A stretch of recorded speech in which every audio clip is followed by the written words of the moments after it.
ジープがガブを改造したこと。何それ？どういうこと？ Oh, come on, lady. Just let him go through his little phase of tats and stomach transplants. I think all the kids are doing it these days, right?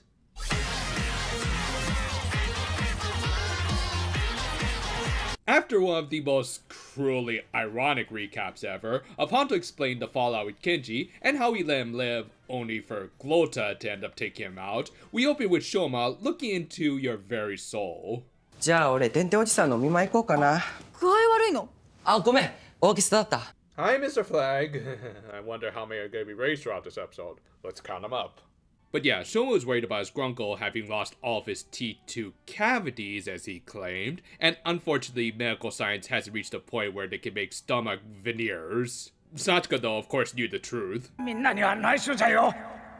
特に翔馬には。Two. Elsewhere, Lisa was doing what she does best and antagonizing everyone who wasn't her dad. In this case, she went to Glotta again just to tell her about Jeep's little transplant, knowing full well how she'd react to that news. お姉様には相談する人も報告する人もいないのね。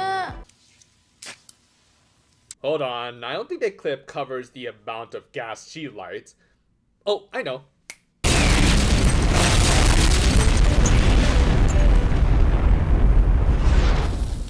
Back with our heroes, they checked in on Dente at his cave.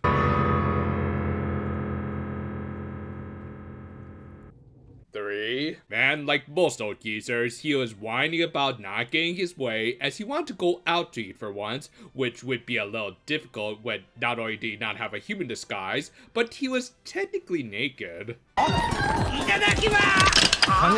If only they took in Johnny Somalia that quick. But yeah, this is the fallout of informing people more about the Grand Nudes, which compared to an old geezer's whining was a very necessary evil. Thus, he just had to bear with eating treats in his dirty little cave. こんなに追い先短くなる前にもっといろいろ食べておけばよかった。 4. However, Satsuka suggested that they could bring him some pudding a la mode, I'm guessing she was inspired by Lakia, and of course a certain whipped cream obsessed bunny. Still, cute stuff, and I love Lakia's unabused expression throughout all of this. Meanwhile, less wholesome stuff was of course happening in the Grand Newt world, with Jeep trying to get his brother to fix up his Gavv.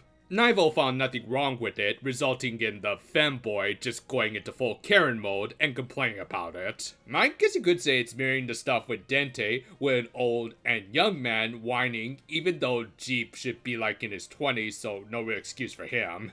That said, I did like this subtle tick from Rurito Koga, where he made an annoyed grunt every time Liesel got a little too touchy. It got across that, yeah, Jeep was totally aware that he was in a toxic relationship, which might become literal as the Joldogs were looking to weaponize Lakia's toxins. Speaking of whom, Lakia ended up helping Satsuka pick out a dish for the pudding, which he was against at first. デンテさん、体調良くないんだよね。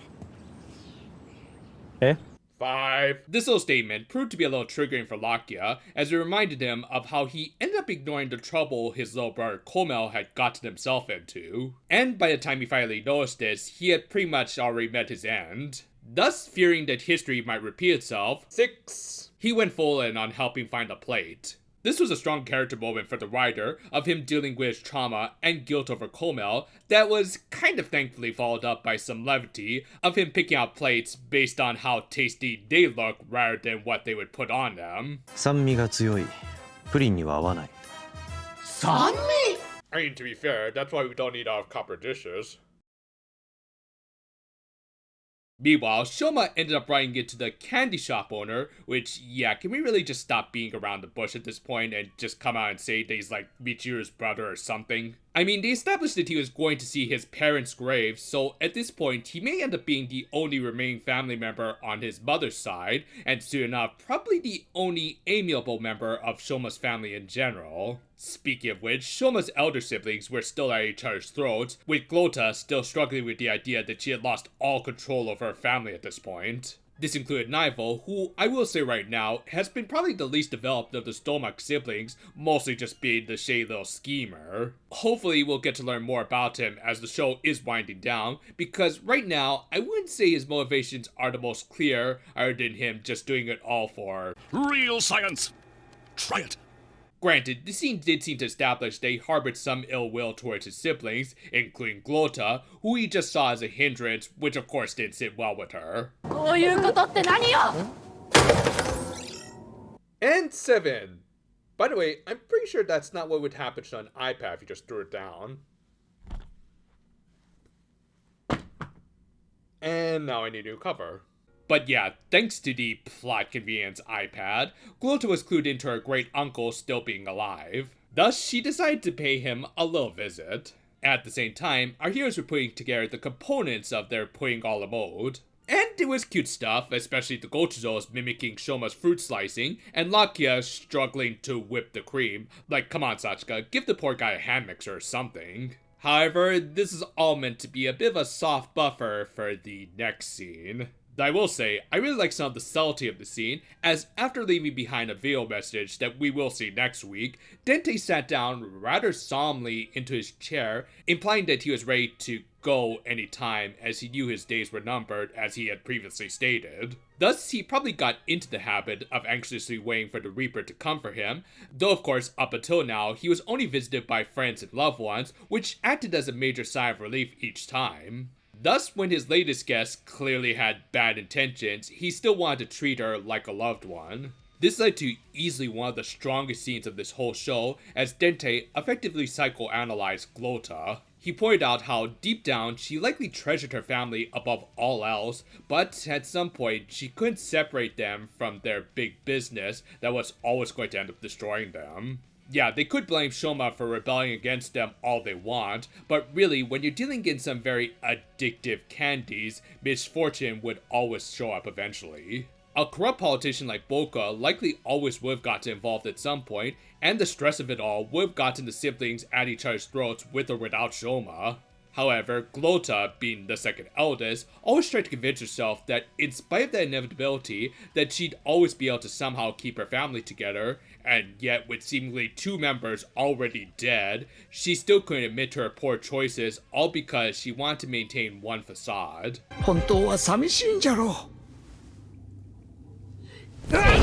And even when given the opportunity to make amends with the bird that she usually alludes to, she still couldn't accept his or her uncle's help.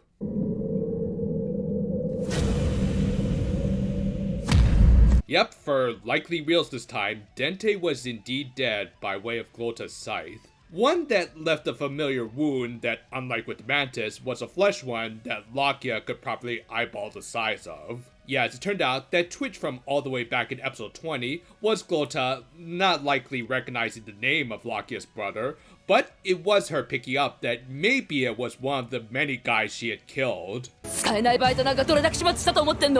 the slightest idea how little that narrows it down? With that, we got the long-awaited grudge match between Lakia and his brother's killer, and honestly, I think the best part of this was more the untransformed half for how grisly it was and how much grappling the two did to each other. Though, notably at one point, Glotta kicked Lakia's weapon to him, which she never would have done previously. So, either she wanted to prove that she was strong by making it a fair fight, or maybe like her grunkle, she was ready to die at this point. Either way, she didn't want to go down without a fight, and she did manage to legitimately defeat the one rider in the show who still didn't have a super form, though fortunately Shoma had one with quite the punch, ending the episode with her defeated, but still around much to Lakia's frustration. This was an excellent episode that pretty much did everything I would expect from a conclusion to Dente, and likely pretty soon, Glotta's arcs. The final talk between the two was incredible in highlighting some of the major themes of the series over how much the stomach's business ended up destroying them. There were also some other smaller developments that hopefully they'll also pull the triggers on those too.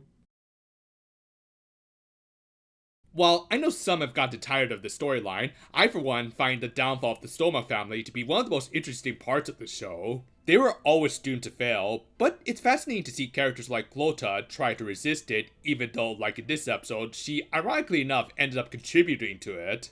All of the stomachs, except for Shoma and Dente, were stuck in an endless loop of sorrow and death, but the saddest part for her was that she did have multiple ways out. be it supporting twins more before Sita's death, consulting Jeep after the fact, or most importantly, recognizing that Shoma was always a part of their family. However, pride in herself and their forsaken company that she always saw as just as important as her family prevented her from seeing the forest for the trees. Dente's final words to her to make amends with Shoma was a fantastically tragic way to now finally close out his arc. Yeah, those fake outs were annoying and still kind of unnecessary, but I do appreciate how they established that he always knew that someone would come for him. Hopefully, he was able to at least go a little easier knowing that it was done by a family member rather than some random part-timer. And sure, I kind of joked about how many death flags they raised for him in this episode, but still, it was a good build-up to an overall really good, tragic little tale. They also built up other plot points this week, like with the shop owner, who after this will hopefully reveal that he's like Shoma's uncle, as he kind of needs one in his life right now. Thank you for watching, and if you want to avenge any of your family members, well, maybe watching some of our videos will help you get in the mood for that. We release something new almost every day, and pretty soon might do a few more shorts to fill out those other days. Look forward to whatever comes next, and until then though, fair for now my friends, and you know, this squid needs something to go with it. Yeah, what she said.